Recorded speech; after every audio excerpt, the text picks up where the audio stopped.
Vamos a ir a otra información porque se cumple ya un año de la implementación de esta ley de retención de las pensiones de alimento y se ha dado a conocer una cifra, ya son 172.000 las retenciones por deuda de pensiones desde que se implementó esta ley, la ley de responsabilidad parental. Tenemos contacto a esta hora con Belén Saldías para poder analizar un poco estos datos, estas cifras. ¿Qué tal, Belén? Muy buenas tardes.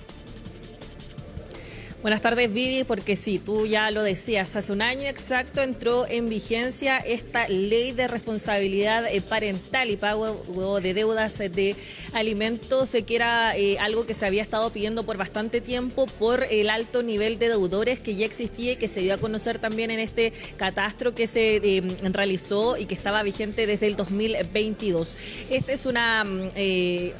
proyecto, una normativa que en su momento también tuvo bastante apoyo transversal. Se aprobó en agosto del 2022 y finalmente, ya lo decíamos, entró en vigencia en mayo del 2023 y lo que han demostrado los resultados es que esta es una herramienta que ha sido bastante efectiva. Ya lo decíamos, se han generado pagos a personas que quizás también lo pensaron en su momento, nunca podrían haber accedido a uno porque además era bastante engorroso el trámite. Antes de la publicación de esta normativa, antes más que nada las mujeres o las personas que estaban aquí esperando que se pagara esta pensión, tenían que hacerlo por sus propios medios, tenían que, incluso lo decían durante esta jornada, parecer una especie de detective privado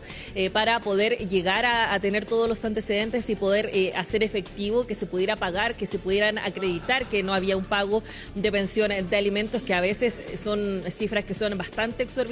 son millones y millones de pesos que se adeudan por uno o por varios hijos, y es por eso entonces que aquí era la madre finalmente quien tenía que reunir varios de los antecedentes que con esta ley se termina, porque aquí finalmente es el Estado el que tiene que garantizar el que se pueda pagar esta pensión o estos dineros que se adeudan a las familias por este no pago de pensión de alimentos. Existen dos especies de formas de pagos. Está la especial, que es aquí acceder a las cuentas bancarias, y está también la extraordinaria, que tiene que ver con los fondos de las AFP, y esto ha generado, como ya lo decíamos, gran efectividad. Lo decían también, pudimos conversar con algunas mujeres que pudieron acceder a este sistema, y también lo señalan las autoridades con estos resultados que se obtuvieron. Pasemos a escuchar de inmediato parte de lo que señalaron durante esta jornada.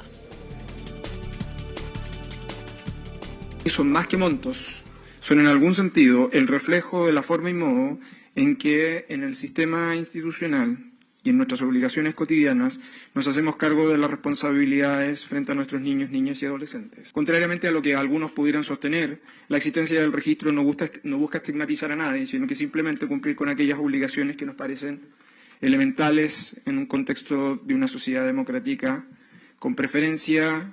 en protección del caso de niños, niñas y adolescentes.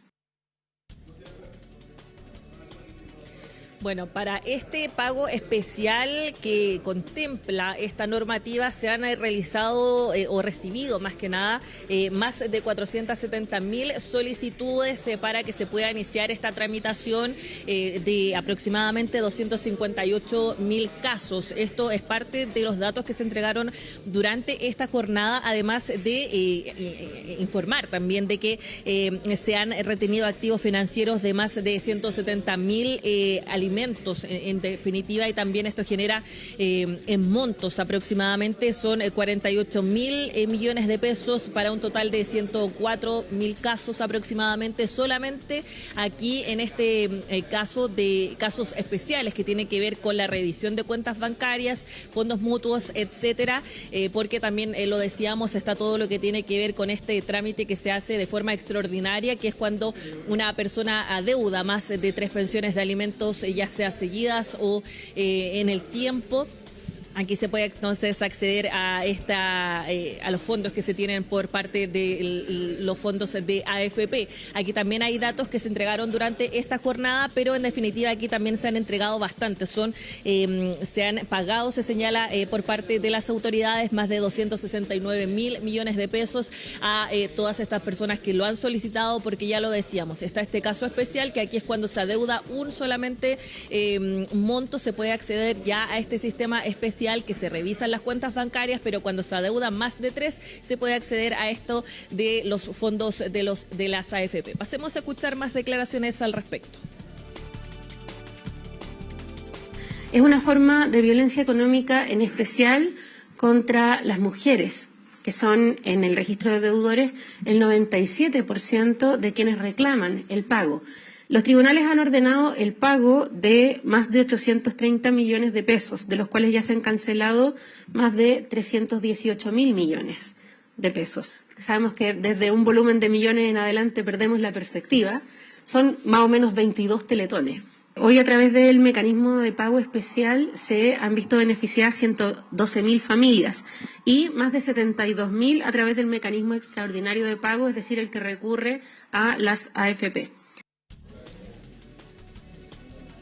Bueno, y lo decía la ministra de la Mujer también, hasta la fecha, en total, contando todo lo que ya mencionábamos anteriormente, se han pagado cerca de 318.000 millones de pesos y la deuda que se mantiene todavía es de 830.000 aproximadamente millones de pesos, que cuestión que puede también ir sumando con el paso, porque estos son datos que se entregan hasta mayo del 2023, se contabilizan, pero también hay que incluir los que puedan venir en el futuro. Son trámites que se pueden hacer ahí, ya lo decíamos, en los juzgados de familia, que generalmente aquí es ya el Estado el que se tiene que hacer cargo de estas deudas de alimentos, más bien de poder acreditar estos montos, porque aquí se liberan cuentas, por ejemplo, también para que se pueda conocer los movimientos que tiene una persona en sus cuentas bancarias y desde ahí también se pueden ir pagando estas deudas que se mantienen por pensión de alimentos, cuestión que ha sido bastante satisfactoria, cuestión que algunas mujeres incluso pensaban de que nunca iban a poder recibir estos dineros porque son años y años que se adeudan en muchos de los casos donde superan, no sé, 15, 20 millones de pesos, ya que nunca entregaron una pensión de alimento a los hijos. Pasemos a escuchar más declaraciones al respecto. Si sumamos los asegurados por los juzgados de familia, mediante su retención, tanto pagados como con orden de pago a puerta de cumplirse, son 830.438.334.514 pesos. Bueno, y se ha dado cuenta de que en realidad varios deudores contaban con estos dineros, que era imposible para las demandantes, las madres normalmente, saber dónde estaban este patrimonio, que ha permitido satisfacer deudas importantes, cuantiosas y de larga data que estaban impagas. Bueno, ya lo escuchábamos ahí, parte de las reacciones que surgen en torno a este balance que se realiza del año que cumple ya esta ley de responsabilidad parental, que se suma también a este registro de deudores, donde aquí la diferencia es que en definitiva con este registro aquí se puede sancionar, por ejemplo, lo hemos visto con el tema de no poder renovar licencias de conducir, entre otras cosas, y con esta ley de responsabilidad parental es cuando se busca por parte del Estado poder acceder a todas las cuentas, a todos los datos que se puedan tener de la persona para que pueda en definitiva pagar todos los montos que se adeudan, para que en definitiva los niños, niñas y adolescentes puedan recibir este beneficio, porque son ellos quienes finalmente se ven de cierta forma perjudicados cuando no se les paga la pensión de alimentos correspondiente, y es por eso que este es una normativa que llegó para regular eso, cuestión que se ha podido ver que ha tenido buenos frutos, como ya lo señalábamos con estas cifras. Bueno, muchísimas gracias, Belén, porque es importante decir que ya estamos con la evaluación de lo que ocurrió durante un año. Este fue un tema que surgió en el contexto de la pandemia, cuando estaba en los retiros del 10%, y la superintendencia establece ahí una retención que se podía hacer si es que habían personas que adeudaban la pensión de alimentos, y ahí se empezó a dimensionar el gran número de familias que estaban atravesando por esta problemática, el gran número sobre todo de padres que no estaban cumpliendo obviamente con esta obligación, y por lo mismo, y además con un apoyo transversal desde el punto de vista político, muchas veces esto cuesta, pero es de toda lógica, se logró avanzar que existiese una legislación que implica varias cosas, ¿no?, en relación a aquellas personas que no cumplen con el deber de la pensión de alimentos. Así que es bien importante también poder concentrarnos en esta evaluación que se ha hecho de una ley que está funcionando, que hace una solución, podríamos decir, a una problemática de muchos años. Hay casos ahí sumamente emblemáticos, prácticamente incomprensibles, ¿no?, de endeudamiento de toda la vida, ¿no? De algunos padres con sus hijos, así que era pertinente también poder nuevamente evaluar lo que ocurre con esta ley y sobre todo con el cumplimiento de ella. Así que teníamos también ese reporte que nos daba cuenta de esa situación. Vamos a